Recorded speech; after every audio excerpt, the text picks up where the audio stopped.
James, thank you for hopping on, brother. I really appreciate it. Congratulations on the new role. Thank you. I learned about TestBox. Obviously, I was in the space, as you know, because that's how Yeah. we met. Yeah. Um, and I learned about TestBox a little while ago, I think about a year and change ago, Mm-hmm. from a buddy of mine, Olivier, who Mm-hmm.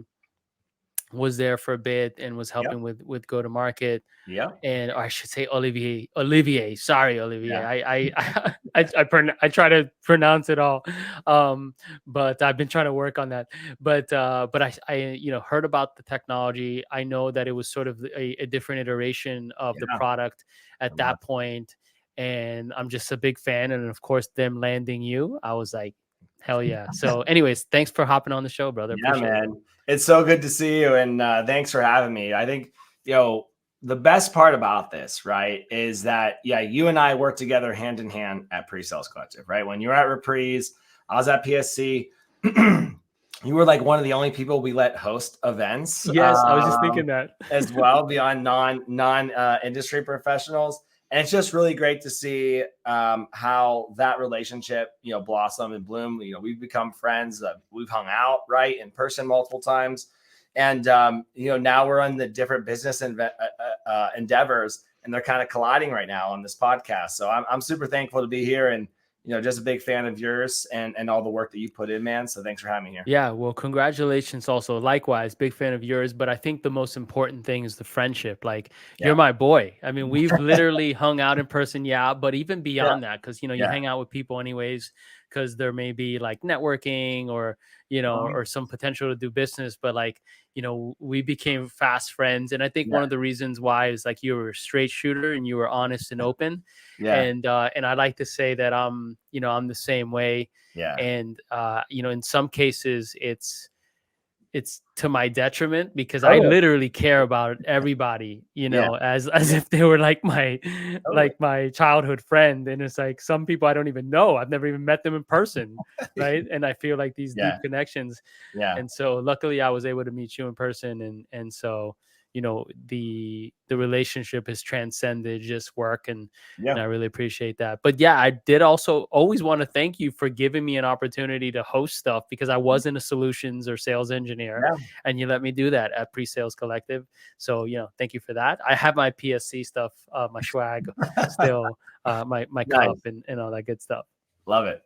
Love it, Well, man. cool. Well, dude, let's hop Yeah. into some learnings and some insights out there, because for the folks out there, you have been at the leading edge of these go-to-market motions, right? And you've seen the changes over the last years, the innovation. Even I think the perspective that you have from the standpoint of like all the changes that we've been going through Hmm. within just an organization as general, but particularly like go to market teams. Like, Yeah. I think it Yeah. forces you to really dig in. And if you were to think about some of the most profound learnings from Yeah. being a successful founder that you maybe didn't anticipate, are there any Yeah. things that really kind of stand out to you? Yeah. It's a good question, and I appreciate you asking that question. I think there are a couple things come to mind, and the first thing that comes to mind is, being a founder and starting your own business is really hard. I mean, it is really hard, and I think the amount of work and time and energy that goes into that, most people don't actually understand, right? Because even when you're not working, you're thinking about work. And I think Mm, what I learned though was that really just integrated, my own business into my life. And I put in long days. I worked 6 days. I worked 7 days, and I realized the amount of work that we were doing, and the amount of impact we were making, and the decisions and the pace that we were making those decisions at. It allowed us to build a very awesome business in a very short period of time. Like, I taught people, they were like, James, it feels like there's 40 people that work at PreSales Collective, right? And at the time mm. it was maybe 4 or 5, but we built just a machine, and the pace at what we worked at was unbelievable. So I think that's like a big one for me to start with. But really just being a good person at the end of the day, as much as you can, right? Just be yourself, right? As you mentioned, like, yeah, I'm fairly direct. I try to be open and honest. I know that a lot of times I can be wrong, but just being who you are, and some people will like you for it, some people will love you for it, and some people won't like you, right? Yeah. You know, even through PreSales Collective and the changes and things that I was advocating for, people didn't like what I had to say, and that's okay, but I firmly believe in them. So those are the two things that really stick out to me. You know, that seems for me like life advice too. My grandfather's brother, which is my great uncle, Mhm. would tell my father, and then my father would tell me this constantly. He'd be like, "Look, man, there's just some situations where no matter how hard you try, some people are not going to like you, Yeah. and that's just how it works." And it's so interesting because Yeah. I'm like, "But Dad, I try to be so kind and Yeah. like Yeah. I really, show my heart and all that stuff, and like, I just by default am pretty vulnerable." And he's like, "Yeah, man, but that's just how it is, no matter what." And it, oftentimes has nothing to do with you, and it's just Yeah. something that they're kind of dealing with. So, for me, when you say that, it really sort of resonates from a life perspective, right? Like that's Yeah. super applicable. Yeah, for sure. Well, let's talk a little bit about TestBox, Yeah. right? Let's dive into that. What are you focused on solving now? Just because I think for the folks who have been monitoring the business over the last year and change or so, there's been some updates. There has. Yeah. You know, like you were mentioning earlier, when Olivier was here running go to market, TestBox was a different product. We were a marketplace, and people are like, "Oh, I get why it's called TestBox," but it was a marketplace. And imagine it was a marketplace where you as a buyer could go and test software, and maybe you were looking into like service providers, and you wanted to test 3 or 4 of those. You could go, you can test them, you could do proof of concepts, and then when you wanted to purchase the software, you would click a button and route you to the sales team, right? It was like the utopia of buying in this world. The problem with marketplaces is that you have to get a supply and a demand side, and that's a really, really hard thing to do. And so TestBox decided pretty much like in the fall of last year that they wanted to pivot to demo automation. And I remember when I was at PSC when they were saying, "Hey, we're going to pivot over there." And I was like, "Oh, this is really interesting," because I'm partners with all these other companies. And wow, like, when I left PSC, decided to take a break and come back up for air and learn what we were doing, I was blown away. Because if you look at the demo automation space, right, it's a very segmented space. We talked about this earlier, right? I think that there's multiple ways to look at this. It's like there's like the product tour software that's like the screenshots and video demos.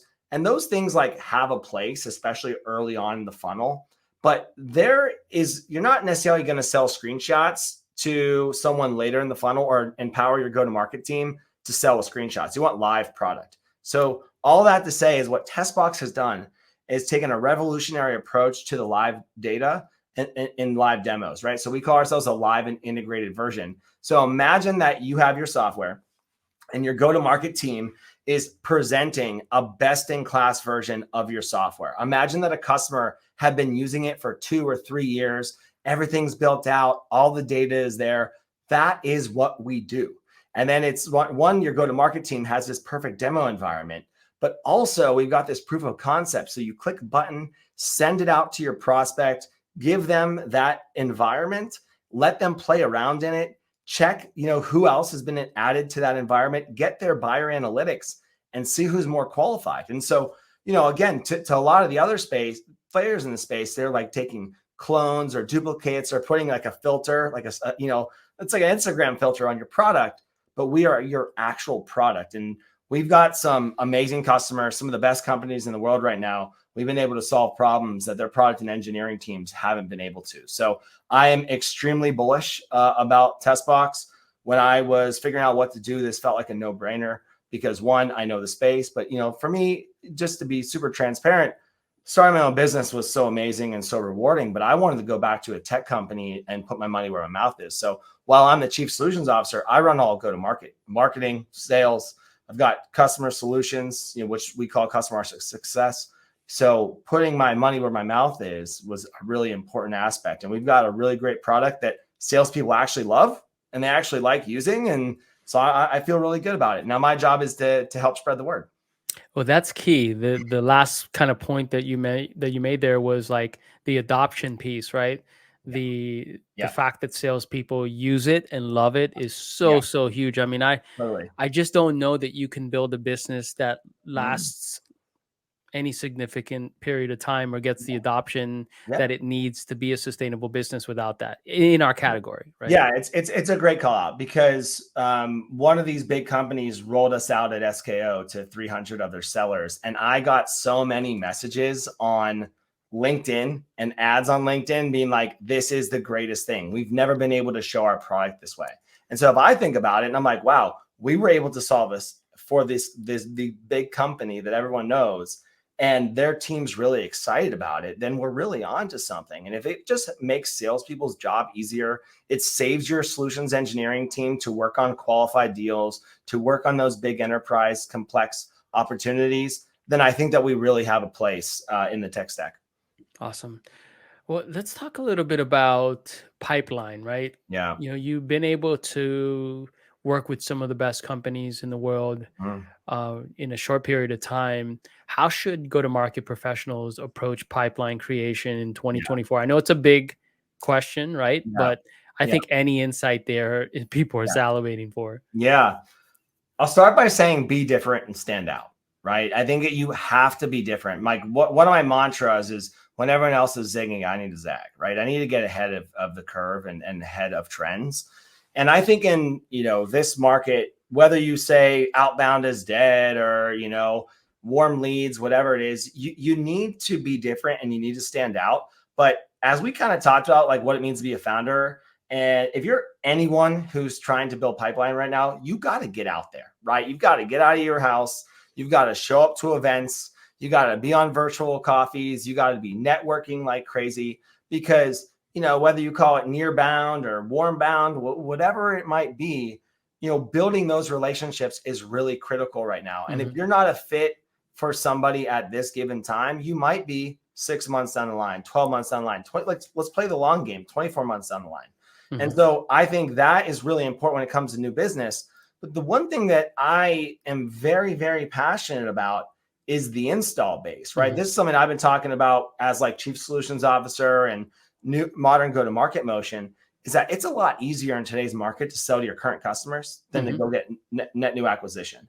And so the best organizations right now today, I've talked to like 3 or 4 dozen who've reorged their businesses to support this, are going to the install base, figuring out where they can increase adoption and utilization and whatever those key indicator metrics are, and watching those things impact their customers so that adoption utilization increases, upsell, expansion, and renewals. And so like that is the go-to-market motion that more and more companies need to be focusing on. And it might take some massive shifts of your current team, your current org and current go-to-market motion.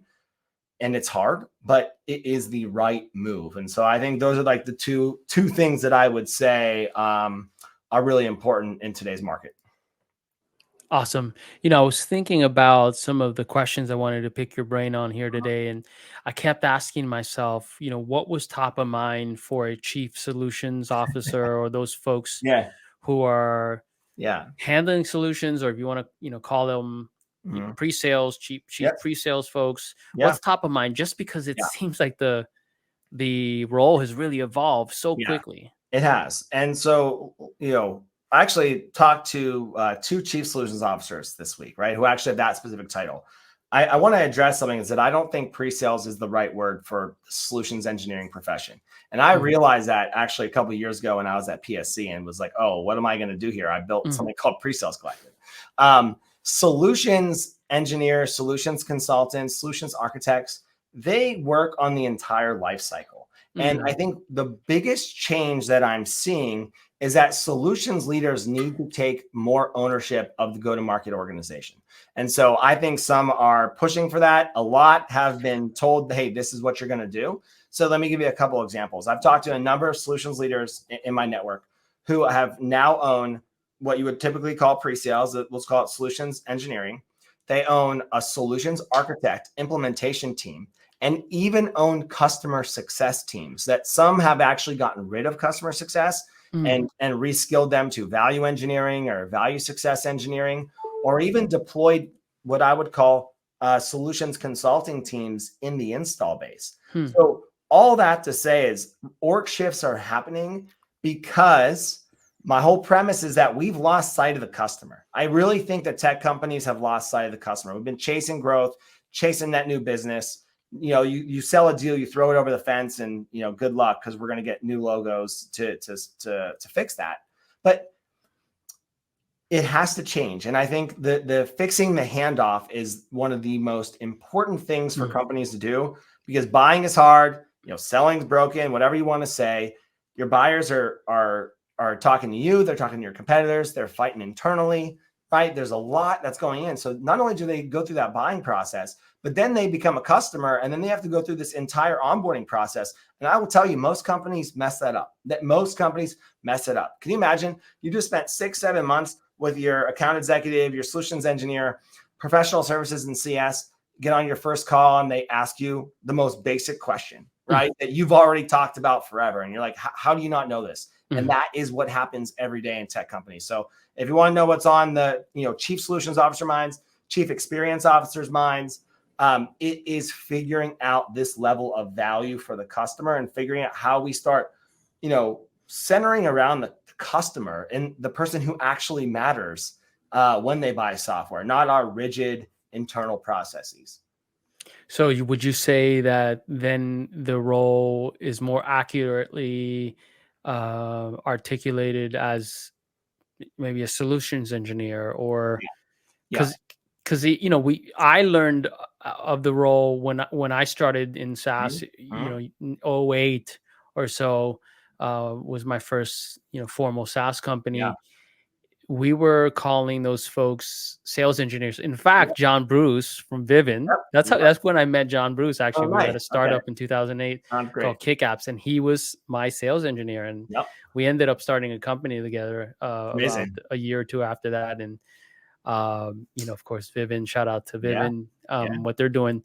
But yeah, back to my question, what's the right title for it then? Yeah. I would say that I spent a lot of time saying that solutions consulting was the right word, right? Because I fundamentally believe that if you're calling yourself a solutions engineer, you need to be hands on the keyboard. Like, you have to code to be a solutions engineer. I think the business-oriented folks are solutions consultants, and solutions consultants can sit pre-signature, post-signature, both, and I like to think that solutions architects are the really technical resources, really technical resources that do that, like enterprise architecture, that do that implementation. And that's the model that I'm running here at TestBox, is that I've got a solutions engineer in my pre-signature process. I've got a solutions architect in my post-sale, but actually I say it's a solutions architect in my integration, but I have one whole concept called solution design. And solution design sits pre-signature and post-signature, and the SC and the SA are intertwined, right? One's doing technical validation and the other's doing technical configuration. So, look, you've known me for years. I talked about all these concepts. I'm trying to put my money where my mouth is and lead by example. And I think we've got an awesome approach that is showing early signs of success. And it's not the most perfect, right? There's plenty of other companies. I talked to a really big, successful company that they took their SEs, their SAs, and their CSMs, and they combined them into one role called value engineering, right? They're all value, and they're responsible for everything. They had a big riff.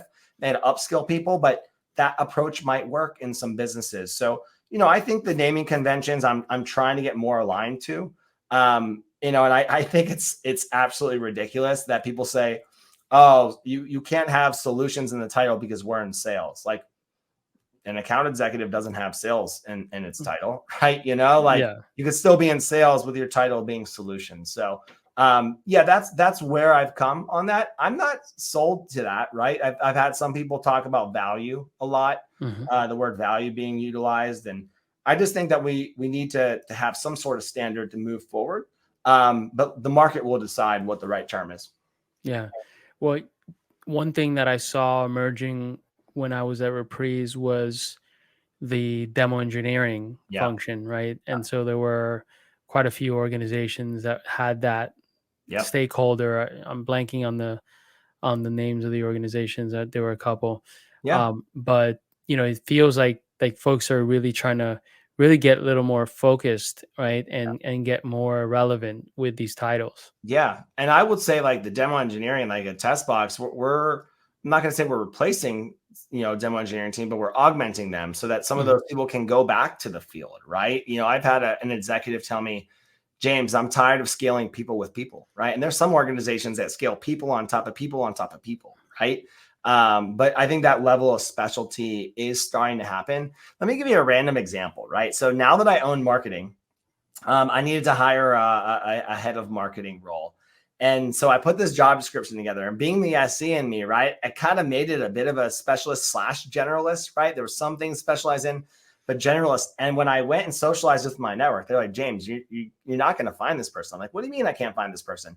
And they were, I got educated that marketing is so specialized now that like people have very specific tracks. And if I think about the solutions world, that is just not the case. That is just not the case. And so I think we're going to continue to see an evolution here. But, this might make some people upset, but the profession is like stuck, 2 decades behind, right? Mm. Pre-sales started in hardware days, right? In like physical server days. And then SaaS has just developed and expanded so much that this role has become more prominent. So,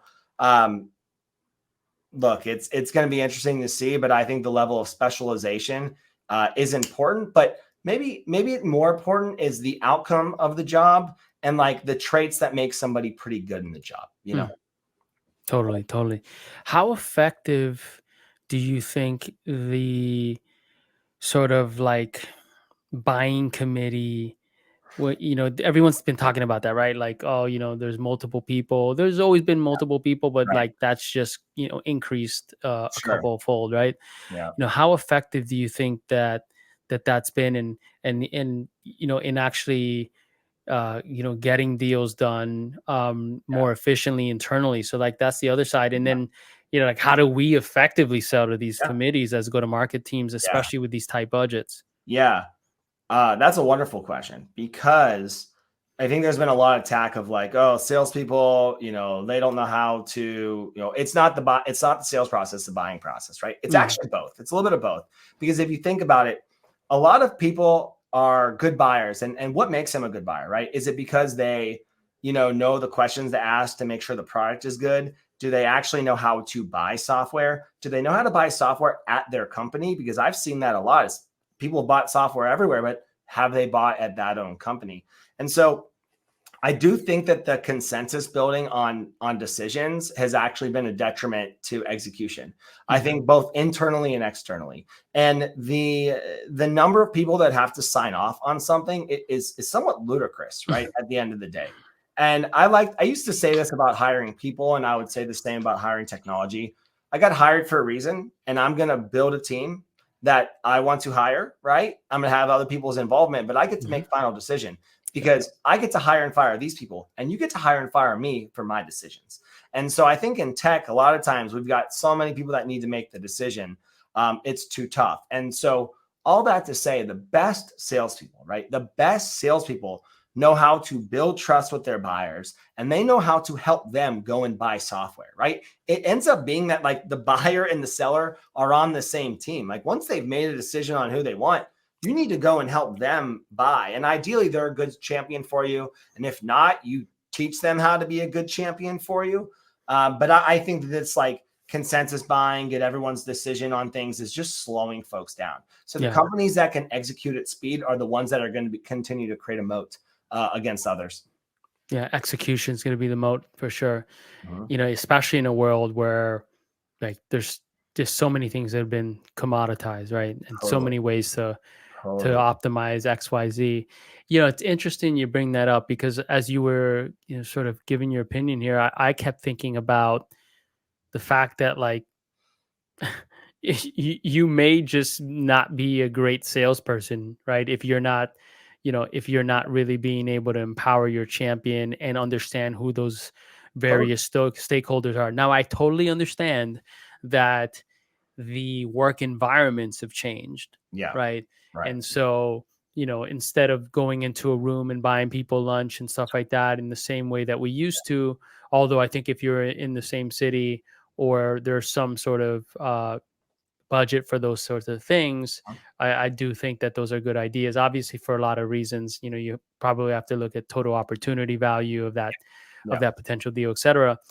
But just given that, we are now living in a digital matrix of, Amen.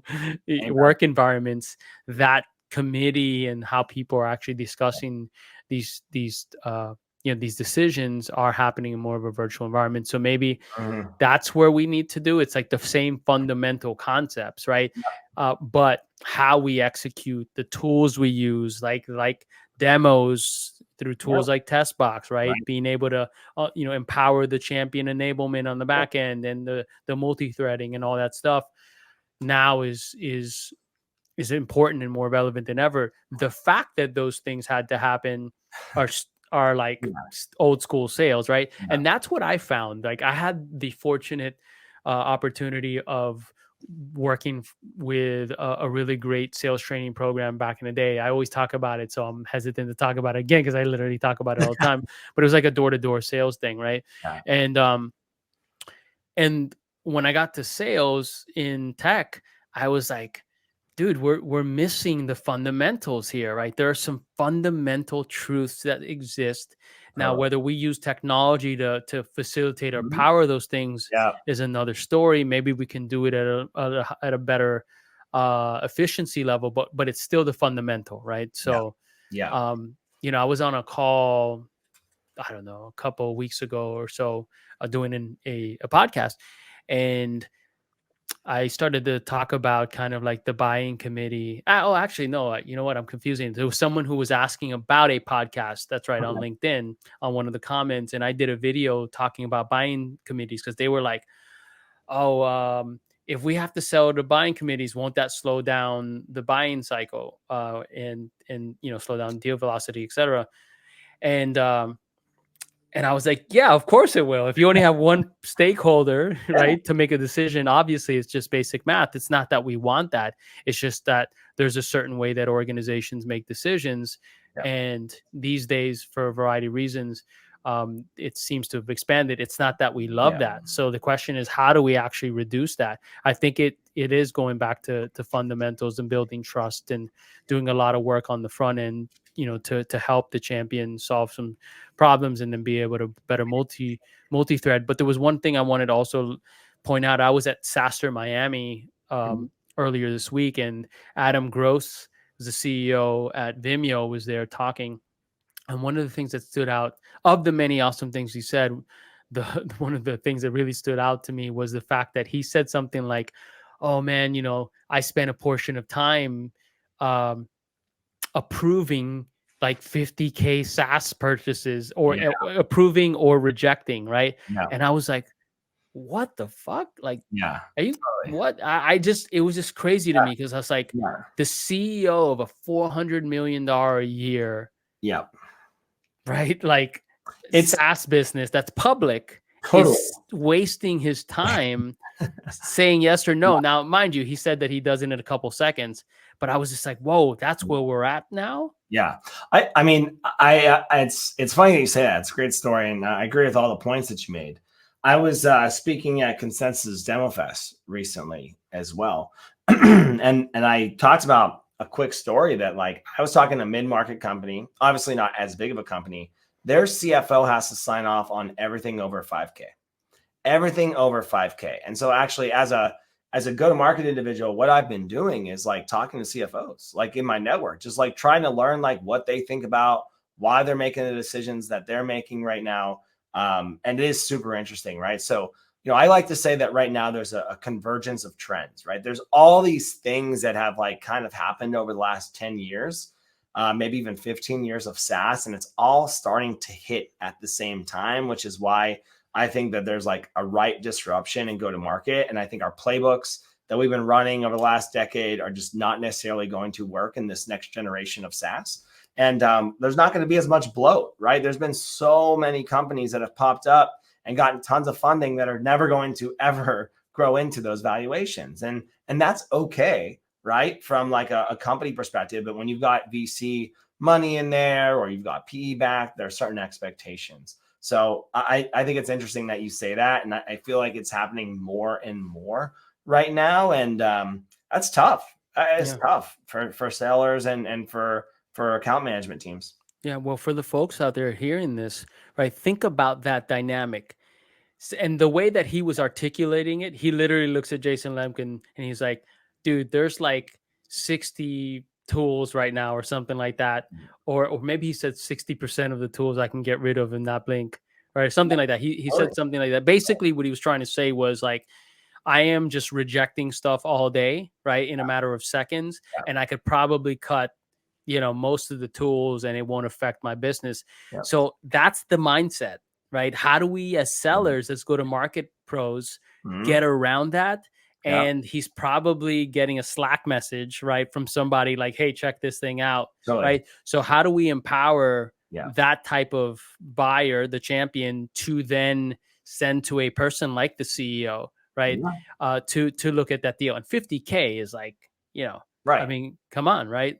So just for folks out there to think about, what's happening, and again, it's not a new thing. And under the right circumstances, if there is something that resonates to that CEO of that public company that solves a problem, and you're able to communicate it in 8 seconds or whatnot, right? You can still continue to get the deal. Obviously, we're getting deals out there, but this is what we're up against, right? Totally. Yeah, it's a good point. It's super interesting to continue to keep a pulse on and see how this is going to evolve.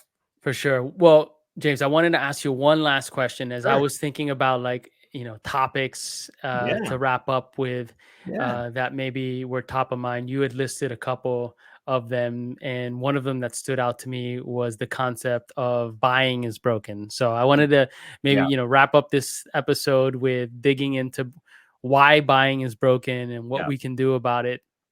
Yeah.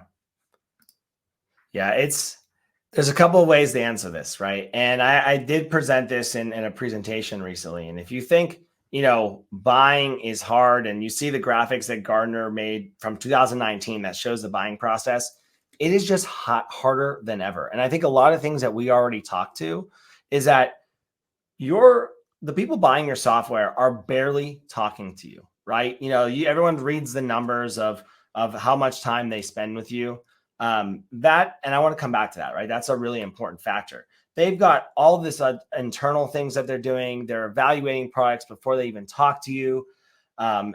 Buying is just tough, right? It's tough. And again, I alluded to this earlier. Like, I've been in sales cycles recently where like someone they thought they know how to buy software, but buying software at their new company is very different than it was at their old company. Approvals, involvement, like that, all the stuff that you mentioned is very tough. CFO scrutiny. I mean, imagine if you buy anything and you have to get approval by the CFO, you have to have a foolproof business, outcome and objective, right? You don't have to maybe not have a full, well-developed, thesis and Excel document, but you got to have something, right? Because what's happening in these organizations is, I'm the champion and I want to buy your software. I got to go advocate upward. And then I'm essentially competing against everything else in the tech stack. Like you're saying, if the CEO thinks I can get rid of all this software, well, what makes them think that what you're selling them is going to be a multiplier? It's going to be additive to their business. It's going to augment their business. And so that's what makes it tough. Now, I want to actually talk about the seller aspect of things, because this is what I believe is a fundamental truth that no one wants to talk about right now, because it's hard. Every single interaction you ever have with a customer is high pressure. It matters, because if you think about it, if they're spending, a couple percentage of their buying process time with you, and you only get 1, 2, 3 calls to make an impact on them, to get them to believe that your software and your product is better than the others, that is really hard. Your follow-up matters. Your messaging matters. Your positioning matters. The questions that you ask matter. And all those things are really hard. And if you don't have good intent and good, the word I'm looking for is like a very prescriptive process of what you're going to get out of, you are going to lose your deal. Because again, everything matters. The pressure and the stress are higher than ever. And we need everyone across go-to-market to elevate their games. Salespeople got to be better. right? Solutions engineers got to be better. They got to be more business savvy. They got to have points of view on strategy, not just be technical. CSMs, if you have them, they need to be value oriented. They need to know how the product works and how it's dangerous and how to ask discovery questions. And so value is everyone's job, and every interaction you ever have with a customer or a buyer needs to be valuable. So this is something I'm really passionate about. And last piece that I'll bring up, because you mentioned this earlier in the podcast, for whatever reason in tech, we don't feel like practice matters. If you think about professional athletes, you think about professional musicians, you talked about like the door-to-door salespeople, right? Like there's so much repetition and practice to fine tune and refine so that you're as near perfect as humanly possible. Yet in B2B SaaS over the last 10 years, we've actually forgot about that concept in most instances. And we just show up, we throw up, and we don't put as much, energy into what we need to do to get a successful outcome. So, that's what I'm looking forward to seeing shifting. I'm looking forward to see anybody who's in a go-to-market B2B SaaS company continue to elevate, to continue to be better, be more well-rounded, and have that point of view with the customer. Awesome. Obviously, I'm very passionate about this, if you can't tell. Dude, I love it. There was a statement there that I want to like tweet. It's value is everyone's job, right? Totally. I love that. I love that. I think that's the key here. That's the title for this episode, right? Value is everyone's job. I love it. Awesome. And that's something, a drum I'm going to continue beating on, right? At TestBox and, with the chief solutions officer items and just as a head of go-to-market. Like, this is why I wanted this job, because I wanted to not just separate sales and marketing or solutions and CS. I wanted everything so that I could be responsible for value when you come to our website, when you request a demo, when you get your first, second, third call, when you go through a POC, when you get implemented and onboarded, to make sure that the change management and the value realization when you're a customer makes sense. And I am responsible for all that. It's a really hard job, but it's a really important job to orient everyone around the customer. Awesome. James, thank you so much for being on the show. Very much appreciated. Have a great afternoon. And I guess if folks wanted to learn more about TestBox or maybe follow some of your best practices, I know you're sharing a lot of content. What are the best URLs and channels to reach you? Yeah, follow me on LinkedIn, linkedin.com/in/James Kaikis. I'm posting a lot of content there. You go to testbox.com. You can go to testbox.com/chief solutions officer. And that's where you can actually watch my presentation that I've been doing at a couple conferences recently. So thanks for having me. I really appreciate the opportunity. Super excited with what you're doing, and looking forward to these next couple months and the future ahead. Right on. Thank you so much. And for folks out there, definitely keep an eye out for events that we're going to be doing with James and TestBox. And yeah, man, have a great day. Thanks. You too.